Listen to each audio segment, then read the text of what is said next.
heading out from Ruddercut Key. The tide's coming in and we have a pretty strong southerly wind, so you don't want to go out of a cut with strong winds out there and the tide's going out. So we've got the tide coming in, so that's to our advantage, and we're just motoring out of the cut right now until we see what we're dealing with. And here we go.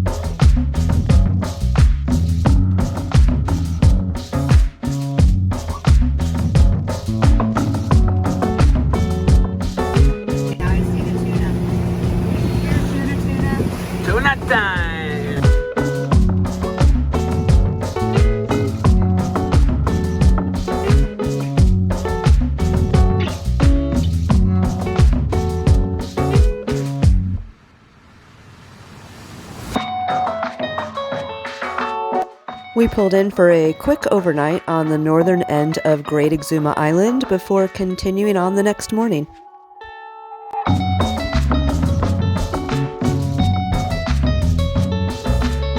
Yeah. Alright, so we tried green and yellow the last 2 days. Then we caught no fish. So that came off. Today we're trying pinks. Pinks and whites. But as you can see, the lines are not in the water currently because we switched captains. Yeah. So I better get to my duties. I better get a line in. These fish ain't gonna jump on board themselves. I wish they would. That'd be a lot more convenient. Yeah, we need to get us some fish. Yeah. We're hungry. Slap right on board. This was also a special day for us as we celebrated our 1-year anniversary of boat ownership. How many? On our 1-year anniversary of owning a sailboat. Yeah. How far have you come? Oh, well, definitely would have never been able to do this even a month in, I would say. So what are you doing? What's this? Sailing the Atlantic Ocean. How deep is it here? I don't know, 1,000, 2,000 feet. Deep enough? I'd be scared shitless right now a year ago. We wouldn't be doing it a year ago. And where are we heading today? Heading to Georgetown, which is like the mecca in Exumas for cruisers.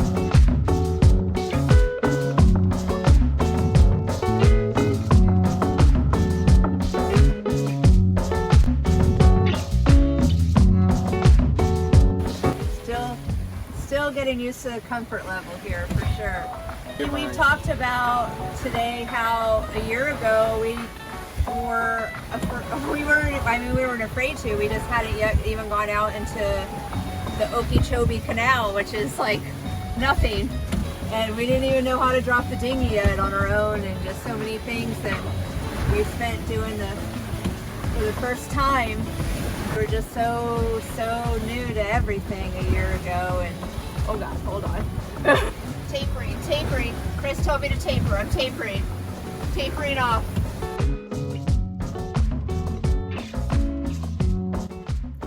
We made our way to the infamous Georgetown, and that's when we noticed this.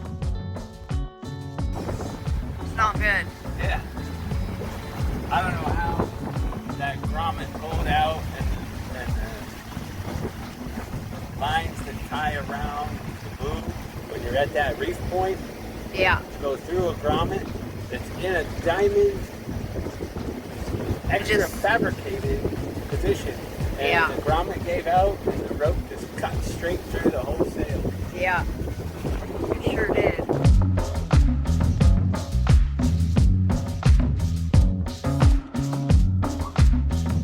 Morning, everyone. Yes, here we are in Georgetown, the world famous Georgetown. Yes.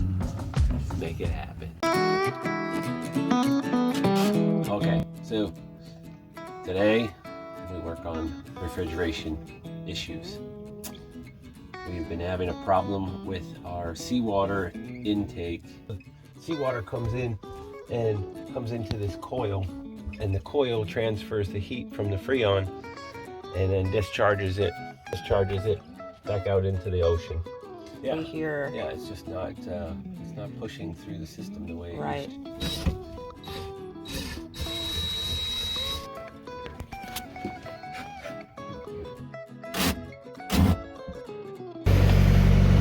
With the refrigeration system now running, I'll give you a quick tour of the inside of our refrigerator. Now, mind you, I haven't really cleaned up for this event, but that's our foodstuffs. Typically, we have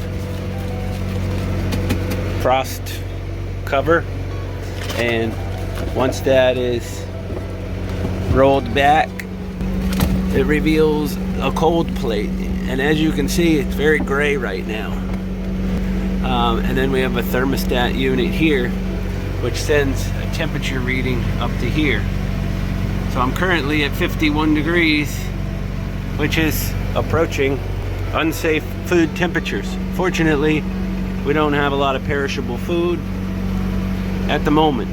But I'm going to show you this in about 30 minutes, and we'll see the difference. We have seals along the edges to keep the box contained and cold. So on our control panel, which we haven't shown you much of, this switch DC fridge is the one that controls the water pump. The water pump is in there. I'll show you in a minute. This timer switch with the red light here engages the compressor and allows it to run for whatever time you choose. Inside this panel, you'll see the white pump, which I've pulled off the wall, but the seawater intake is right here. And there's a pre-filter, and then it tees off and heads to the pump. On the box,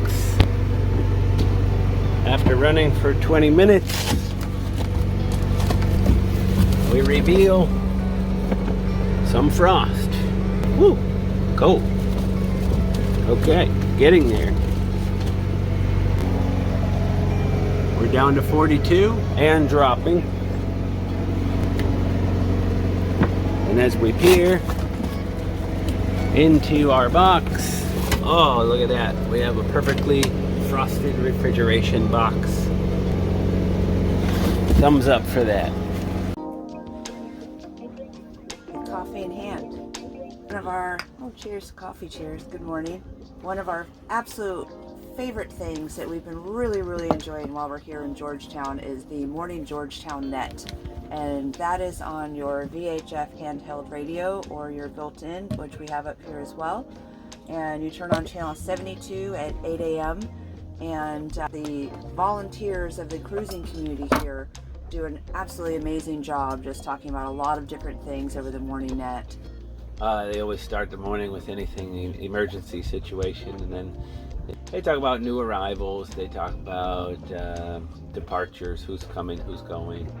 They talk about what's going on in the area throughout the day, if anybody is hosting an event, wanting to do a hike, meet up for social events, if any local businesses are doing anything in particular, you know, things like rideshare to the airport.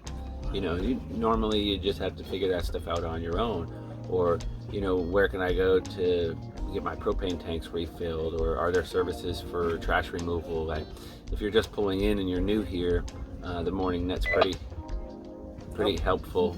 Oh, they might be chiming in now. What it really has done here, and what we feel like, is that this has been probably the most active community of cruisers that we've come across in our travels so far. You know, we stop at tons and tons of anchorages because that's all we do, but to have the community like they have here, I can really absolutely see why people love staying here, because you have beautiful water, you've got beautiful beaches, you've got access to town and things, and not just that, but there's such a tremendous sense of cruising community here, unlike what I've experienced anywhere up until this time. Good morning, this is Mark and Margan, houseboat vessel Puff, announcing that the Georgetown Cruisers Net will begin on this channel in 5 minutes' time. Please join us on this channel at 8 a.m. for the Georgetown Cruisers Net. Thank you. And just how organized it is absolutely incredible. They do a great job. They really encourage participation. So we're going to enjoy our morning coffee. And if you have kids, they do a kids corner and family things too. So yeah, we're going to enjoy our coffee and wait the 5 minutes out, and we'll tune you in on a couple of the highlights of this morning's morning net. Time to hit Georgetown for a few supplies. Got 3 bottles of rum in here for $13 each. First craft beer in a while. Pirate Republic from Nassau, Bahamas. Take no quarter. Jolly good IPA. Jolly good. Found a rum punch at Island Boy Cafe.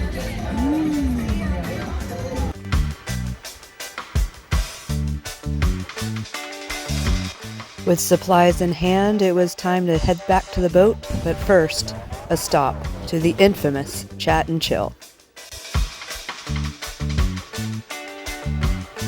Chat and Chill is hands down the most popular meeting spot on the island.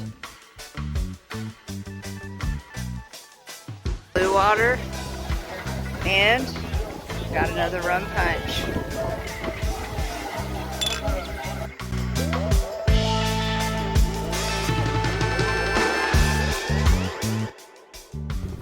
While the drinks are abundant here, there's plenty to do for families as well, with volleyball courts, beanbag tosses, musical gatherings, and plenty of wildlife hanging around too.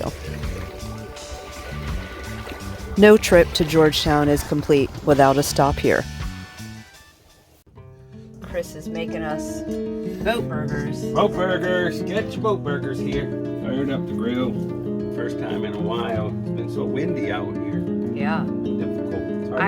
Hard times in the Bahamas, I tell you. I can't remember the last time we've used the grill. It's been a long time.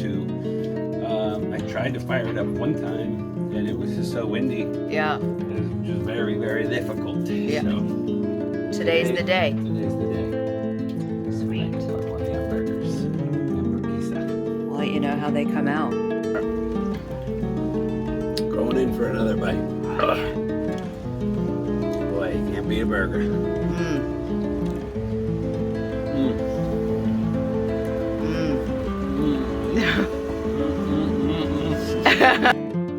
With full bellies and beers in hands, it was time to enjoy sunset and put to rest this day.